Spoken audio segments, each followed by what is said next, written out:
Problem number 11 starts where 7 left off, and white's response to black making this big moil is to approach high here. Notice white didn't approach low, like in one of the alternate examples, where black kicks it, white jumps up, and then makes this sort of formation. White, a little bit smarter than that, decides to invade high so that white can run out a little bit easier. So with white invading high here, how should black respond?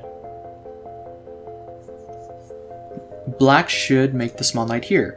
Black is mapping out some nice territory in the bottom and also works to attack this stone. Black does not want to attach on top. You know, the proverb goes, don't attach to a weak stone, because white is going to hane. Black is going to have to protect the stone by pulling back, and then white can make the mouth shape to start making some shape. We'll see later on what happens when white attaches here.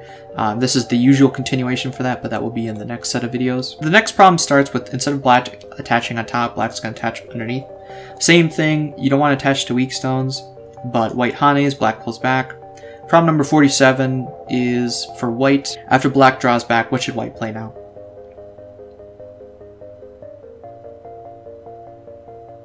When white's in this sort of situation, white needs to play lightly and make sabaki.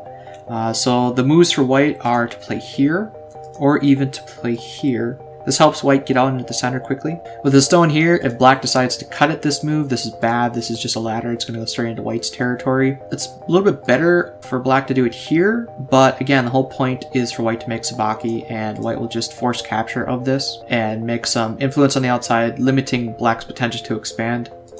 If white goes the other way, it's the same thing. Now black is going to end in some sort of gote because he's just going to force all of this stuff. White's not undercutting this stuff, so black does not want to cut there. Similarly, white does not want to connect here or even make the mouth shape. These are really heavy moves for white to do in this situation. Because after white does this, black is going to play here. White doesn't even really have a good one space extension here. There is no real eye space here, and now white is going to be forced to run this direction. As white's doing that, black is going to build up all of this and all of this. So moral of the story is white needs to play lightly. Moving back a little bit to here, instead of black playing this knight's move, black plays the diagonal move here. This is a pretty bad move for black, but it's going to be up to you to figure out why. So problem number 39, what should white do to punish black playing here?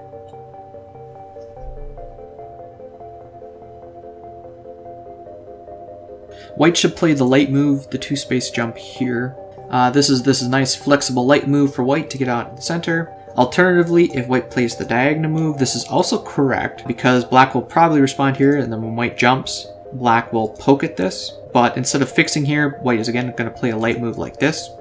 If black tries to push through, white can block because it's nicely reinforced, and then black will clamp. This is okay for white, and white can even continue doing something like this.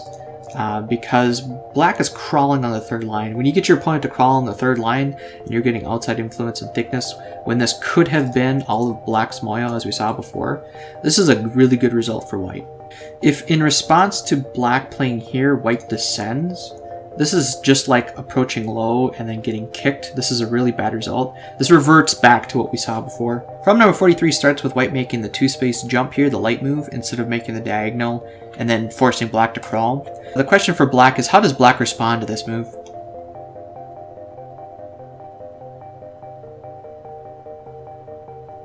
Black's move is to play here. This is threatening to cut through this 2-space extension. White will play the diagonal here to maintain that connection, and then black will play the small knights here. This also helps to reinforce and connect with this stone. From here, white will jump here, capping on black's 4th line stone here. White is now in a pretty strong position here where black can't really attack it anymore. As it stands, black is going to do something else, and maybe later, after he gets some more strength over here, black can come back to attack this. But for now, this is pretty much it. If instead of poking at this, black just crawls on the 3rd line here, then white's going to jump down. And when white does this, now this stone is isolated and can come under attack. And while this stone is weak, this stone is a lot stronger. So white is going to get something good out of it. So black should not allow this stone to be cut off.